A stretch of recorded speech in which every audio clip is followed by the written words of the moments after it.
Hello friends. तो जैसा कि आप लोगों ने प्रीवियस वीडियो सेक्शंस में देखा कि हमने डीएस में टू डायमेंशनल एरो को डिस्कस किया था। अब नेक्स्ट वीडियो सेशन में हम आप लोगों के साथ डिस्कस करने जा रहे हैं लिंक लिस्ट, क्योंकि हमने जो बताया था आप लोगों को एरे में, तो हम एरे में मल्टी डायमेंशनल एरे को यहाँ पे डेटा स्ट्रक्चर में आप परफॉर्म कर सकते हैं, बट जो मैक्सिमम यूज़ होता है वो ये दो का होता है। मल्टी डायमेंशनल का थोड़ा सा बाद में बताएंगे। अब थोड़ा इंटरेस्टिंग टॉपिक की तो और चलते हैं। तो हम सबसे पहले लिंक लिस्ट को स्टार्ट करें उससे पहले हम कुछ देख लेते हैं। तो हमें लिंक लिस्ट को स्टार्ट करना है। अब तो लिंक लिस्ट से पहले हम स्ट्रक्चर के बारे में समझ लेते हैं। स्ट्रक्चर क्या होता है और क्यों हम लिंक लिस्ट में स्ट्रक्चर का यूज करते हैं। तो अभी तक हम क्या देख रहे थे कि एरे में हमें सेम डेटा टाइप होता था। एरे के लिए, ये एरे के लिए लिख रहे हैं। तो एरे में इधर हम बात कर लेते हैं। यहाँ पे एरे की जो मेन पॉइंट थी वो सेम डेटा टाइप होता था, सेम डेटा टाइप होता था। और हमें अब क्या करना है, और दूसरा पॉइंट हमारा इसमें कंटिग्यूअस मेमोरी एलोकेट हो रही थी। यानी कि अगर हमारा फर्स्ट एलिमेंट यहाँ पे स्टोर हो गया है तो सेकंड उसके जस्ट बाद ही स्टोर होगा। तो ये प्रॉब्लम थी। और इसमें हमें मेमोरी पहले एलोकेट हो रही थी। हमें अगर ज़रूरत सिर्फ इतने की है, अगर हमने वहाँ पे डिफाइन कर दिया इसका साइज इतना, तो ये पूरा मेमोरी एलोकेट हो रही थी। तो वहाँ पे एक ये प्रॉब्लम थी। अब दूसरा पॉइंट जो हमारा बन रहा है वो ये बन रहा है कि इसमें जो मेमोरी थी वो फिक्स हो जा रही थी। तो हम यहाँ पे डायनेमिक मेमोरी यूज़ नहीं कर पा रहे थे। तो यहाँ पे हमारी मेमोरी कैसी स्टैटिक हो जा रही थी। अब इन सभी चीज़ों को ध्यान में रखते हुए हम स्ट्रक्चर की बात कर लेते हैं। तो स्ट्रक्चर में हम क्या करने वाले हैं कि हम यहाँ पर अभी हमने जो देखा वो सेम डेटा टाइप के था। अब हम यहाँ पे खुद का डेटा टाइप बना रहे हैं। देखो, एरे से एरे भी हमने कैसा बनाया, खुद का डेटा टाइप था, क्योंकि हमने यहाँ पे एक का डिफाइन किया।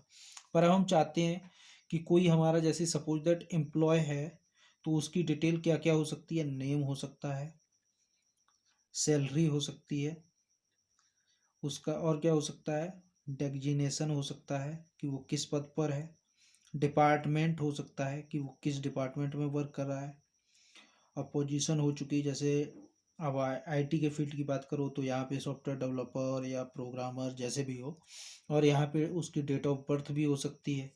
तो इन सारी चीज़ों को अगर हम देखें तो ये करेक्टर की एक एरे बोल दो।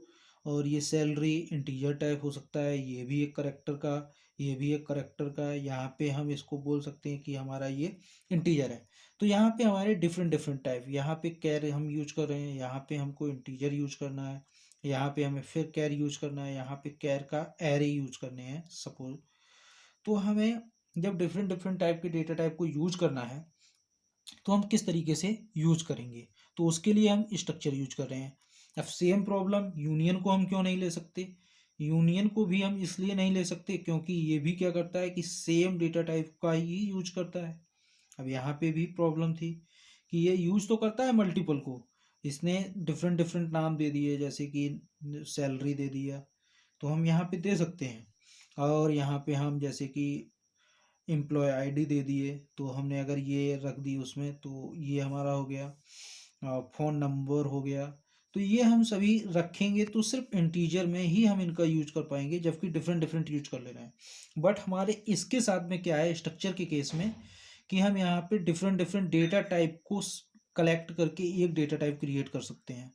तो फर्स्ट ऑफ ऑल ये बात हुई कि हम यहाँ पे डिफरेंट डिफरेंट, तो अब स्ट्रक्चर का यूज किस तरीके से होता है। हम यहाँ पे स्ट्रक्ट कीवर्ड को डिफाइन करते हैं, उसके बाद में हम यूज करते हैं उसका स्ट्रक्चर का नाम, जैसे कि हमने सपोज दैट दे दिया एम्प्लॉय ही। और हम इसको अब इस तरीके से यहाँ पे जैसे कि हमने दे दिया करेक्टर का एरे था, और यहाँ पे हमने दे दिया इस तरीके से। तो करेक्टर देंगे तो करेक्टर का एरे, तो नेम, और फिर वहाँ पे हमने उसका साइज डिक्लेयर कर दिया। अब हम फिर ऐसे कैर, तो फिर हम डिफाइन कर दें कि डिपार्ट है, तो डिफाल्ट का भी हमने जैसे 20 दे दिया। फिर हमने इंट सैलरी दे दी। अब सैलरी फ्लोट में भी हो सकती है, टी ए डी ए मिला के पॉइंटिंग में जा सकती है, बट हम यहाँ पे एक एग्जाम्पल के लिए बात कर रहे हैं। तो इस तरीके से हम इसको डिफाइन कर सकते हैं। अब हम लिंक लिस्ट में क्यों यूज करते हैं? तो एक स्ट्रक्चर का टाइप होता है जिसे हम बोलते हैं सेल्फ रेफरेंशियल, यानी कि ये खुद को रेफरेंस देता है।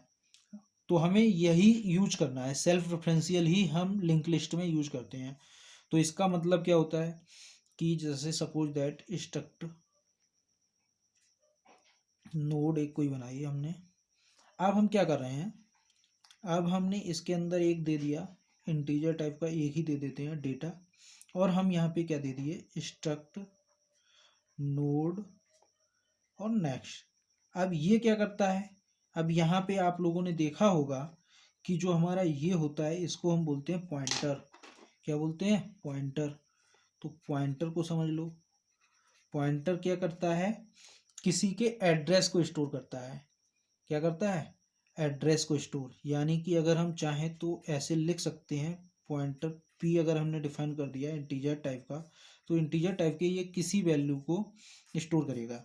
तो अब हमने सपोज दैट यहाँ पे पी दे दिया m% ऑफ ए, तो ये क्या करेगा, ए के एड्रेस को, मेमोरी में जो एड्रेस है, सपोज दैट ए यहाँ पे हमारा मेमोरी में बिलोंग कर रहा था ए 100 पे, तो अब इसने क्या स्टोर किया, ये इसका एड्रेस था, ये बेसिकली ए का एड्रेस था और ए की वैल्यू थी 10। अब यहाँ पे जो स्टोर हो रहा है वो एड पी में क्या स्टोर हो रहा है 100। तो ये 100 क्या रेफरेंस कर रहा है, 100 बोल रहा है कि मेमोरी में जाओ 100 नंबर पे देखो जाके कि क्या स्टोर है। तो 100 नंबर पे जाएगा तो ए को फाइंड आउट करेगा, तो ये इस चीज़ को रेफर कर रहा है। तो सेम कंडीशन यहाँ पे है कि ये अपने नोड को, ये इसी नोड को बोल रहा है कि हम तुम्हें एक नेक्स्ट के नाम से भी जानेंगे।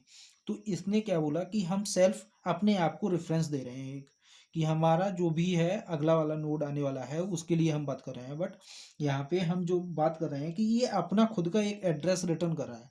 अब इस बात को समझ लिए। अब थोड़ा सा लिंक लिस्ट को समझ लेते हैं चल के। तो लिंक लिस्ट के लिए थोड़ा सा न्यू पेज पे चलते हैं। अब हम लिंक लिस्ट की बात करते हैं। तो लिंक लिस्ट हमको क्या बोलता है, हाँ लिंक लिस्ट, लिंक लिस्ट। तो लिंक लिस्ट में हमारा क्या है कि लिंक लिस्ट ये बोलता है कि हमारे पास दो चीज़ें होंगी, ये दो चीज़ों को कंटेन करता है। ये क्या क्या कंटेन करता है, ये बोलता है कि हम एक पार्ट में तो भैया डेटा को स्टोर करेंगे और दूसरे पार्ट में हम अगले वाले नेक्स्ट जो भी हमारा नोड है उसका address, address of next node. अब इसमें क्या है कि हम यहाँ पे डेटा को कंटेन कर रहे हैं, तो हम इस तरीके से लिख सकते हैं linked list contains two part. तो हम दो पार्ट कंटेन करते हैं, first one is data part, second one is next node path, next node address या पाथ, तो ये दो चीज़ों को कंटेन करता है। अब इससे क्या होगा, और इसका जो मेन फैक्टर है कि ये स्टैटिक मेमोरी को यूज नहीं करता है, ये स्टैटिक मेमोरी यूज नहीं करता है, नॉट यूज, ठीक है। ये कैसी यूज करता है, डायनेमिक, यानी कि जब हमें ज़रूरत है तब हम मेमोरी को एलोकेट करेंगे, अदरवाइज हम मेमोरी को होल्ड नहीं करेंगे। तो यहाँ पे हमारे लिए जो एक बेस्ट केस बन रहा है वो ये बन रहा है कि हमें मेमोरी बार बार, यानी कि मेमोरी की कोई प्रॉब्लम होने वाली नहीं है, जितने की हमें ज़रूरत है उतना हमको ये दे रहा है। तो अब हम इस बात को समझ लिए। अब नेक्स्ट पॉइंट हम इसका समझते हैं कि हमें लिंक लिस्ट को किस तरीके से, अब मेमोरी रिप्रेजेंटेशन इसका कंटिन्यूस नहीं है तो मेमोरी की तो कोई प्रॉब्लम क्वेश्चन होने वाला नहीं है। अब इसका मेन क्वेश्चन होने वाला है कि हमें लिंक लिस्ट बनानी है तो कैसे बनेगी। तो सबसे पहले हम क्या करते हैं कि हम तुमको बता देते हैं कि एक नोड हमें ये क्रिएट करना है, इसके लिए हम सबसे पहले लिख लेते हैं। तो हमें स्ट्रक्चर का यूज करना है, क्योंकि स्ट्रक्चर हमें क्या देता है, रेफरेंशियल स्ट्रक्चर हमें ये देता है कि हम अपना खुद का एड्रेस, तो अपना खुद के एड्रेस की जगह पे हम नेक्स्ट का एड्रेस स्टोर करेंगे। तो नोड यहाँ पे हमने डिक्लेयर किया और हम यहाँ पे एक ले लेते हैं डेटा, ये वाला डेटा पार्ट ले लिए और हम यहाँ पे स्ट्रक्ट कर दिए, नोड बना दिए, और फिर हमने यहाँ पे नेक्स्ट ले लिया। अब नेक्स्ट तो हमने ले लिया, पर हम इस नेक्स्ट में अभी हमने कुछ डाला नहीं है। अब हम क्या बोलते हैं कि हमारे पास एक स्टार्ट पॉइंट तो होना चाहिए कि हम कहाँ से चलेंगे। तो स्टार्ट, तो हमने एक यहाँ पे डिफाइन कर दिया कि हमारे पास एक स्टार्ट नोड है, स्टार्ट नोड है। अब हम उस स्टार्ट नोड के अंदर हमने डाल दिया नल वैल्यू। नल वैल्यू ये सी लैंग्वेज की अगर बात करो तो फुल कैपिटल रहेगा, ये कोई स्मॉल में नहीं होता है। तो हमने यहाँ पे ले लिया। अब इसके जो मेन पॉइंट बनते हैं कि अभी तो हमने सिर्फ इसको डिक्लेयर किया है कि हमारा ये डेटा पार्ट हो गया, ये इसका नेक्स्ट नोड के लिए एड्रेस के लिए यूज कर लिया। बट अभी हमें इसको मेमोरी कहाँ एलोकेट हुई है, अभी हमने मेमोरी में इनिशियलाइज नहीं करवाया। तो इसको इनिशियलाइज कराने के लिए हम कुछ इस तरीके से एक मेथड बना ले रहे हैं, जिसमें हम रिटर्न हमको क्या करना है, नोड ही करना है। तो स्ट्रक्ट नोड की जगह पे हम स्ट्रक्ट यहाँ पे लिख देते हैं क्रिएट नोड। क्रिएट नोड से एक मेथड बना ले रहे हैं। अब हम इस मेथड में क्या बोलेंगे कि हमने जो यहाँ पे बनाया है स्ट्रक्ट नोड, अब हम इस नोड को डेटा प्रोवाइड करवाएं। तो हम यहाँ पे लिख सकते हैं इस तरीके से, स्ट्रक्ट हो, नोड हो, और हम यहाँ पे एक न्यू नोड के थ्रू इस बात को पूरे इनिशियलाइज करवा रहे हैं। तो हमने यहाँ पे क्या करवाया, नीड। अब हम यहाँ पे जो यूज करने वाले हैं वो है मैलॉक। मैलॉक मतलब मेमोरी एलोकेशन फंक्शन। अब हम इसके अंदर बोलेंगे कि साइज ऑफ, अब ये साइज इसको एलोकेट हो, किसको, स्ट्रक्ट नोड को, यानी कि इसके अंदर जो चीज़ें हमने डिफाइन की हैं उनको हमारा क्या हो, साइज प्रोवाइड हो, यानी कि मेमोरी एलोकेट हो, इतना साइज हो जो हम यहाँ पे डिफाइन कर रहे हैं उसके लिए मेमोरी एलोकेट हो। तो इस चीज़ को हमने यहाँ पे इनिशियलाइज करवाया।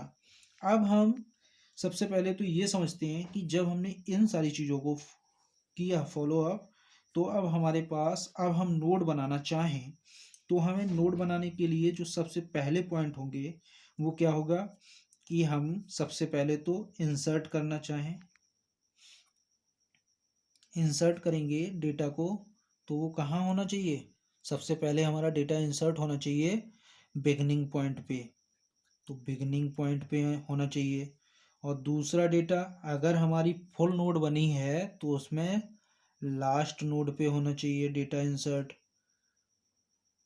तो लास्ट नोड पे डेटा इंसर्ट होना चाहिए। और अभी हम यहाँ पे सिर्फ उनके बारे में डिक्लेयर कर रहे हैं। और नेक्स्ट जब हम वीडियो बनाएंगे तो उसमें हम आपको बताएंगे कि हम और कहाँ तक जाने वाले हैं। तो थर्ड पॉइंट हमारा कि हमें कोई स्पेसिफिक लोकेशन दी जाए कि इस नोड के बाद, node after and before, node before. तो हमारे पास ये कुल मिला के 2 पॉइंट, ये 2 पॉइंट, ये 4 पॉइंट हो गए इंसर्शन के। तो इसी प्रकार से हमारे डिलीशन के कुछ पॉइंट हो जाएंगे। तो डिलीट हमको करना हो फर्स्ट नोड, या बोले तो फर्स्ट नोड या बिगनिंग नोड। तो बिगनिंग नोड हम डिलीट करें। अब दूसरा पॉइंट बनता है कि लास्ट नोड को हम डिलीट करें। और जो थर्ड पॉइंट बनता है वो हमें बोलता है कि स्पेसिफिक लोकेशन दी जाएगी, पर उसमें नोड के आफ्टर डिलीट करना है या बिफोर। तो हमारे पास ये इतने ऑप्शन बन जाते हैं, नोड, बिफोर। अब हमारे पास एक और ऑप्शन बचता है कि इतना तो हमने सब इंसर्शन और डिलीशन कर लिया, अब हमें हो सकता है कि हम यहाँ पर ट्रैवर्सल भी करें। तो ट्रैवर्सल का तो सीधा मतलब होता है कि हमें ऑल नोड विजिट करने हैं। तो इन सब के लिए नेक्स्ट वीडियो सेशन में हम आप लोगों को यहाँ से स्टार्ट करेंगे, ईच वन ईच, एंड इसके टाइप भी डिस्कस करेंगे। तो लिंक लिस्ट के जो टाइप होते हैं वो सभी में इसी तरीके से चलने वाला है, ये ऑपरेशन परफॉर्म होंगे। और लिंक लिस्ट जो टाइप होते हैं वो सिंगल, फिर उसके बाद में डबल, डबल और फिर तीसरा सर्कुलर। तो सर्कुलर, इन सब के बारे में भी डिक्लेयर करेंगे नेक्स्ट में। तो अभी डिक्लेयर नहीं किए हैं, यानी कि डिफाइन करना है, तो यहाँ पे डाल देते हैं। तो अभी नेक्स्ट वीडियो सेशन में हम आप लोगों के साथ में जो डिस्कस करेंगे, सबसे पहले टाइप कैसे होते हैं और किस तरीके से हम डेटा को देखते हैं इस सब में।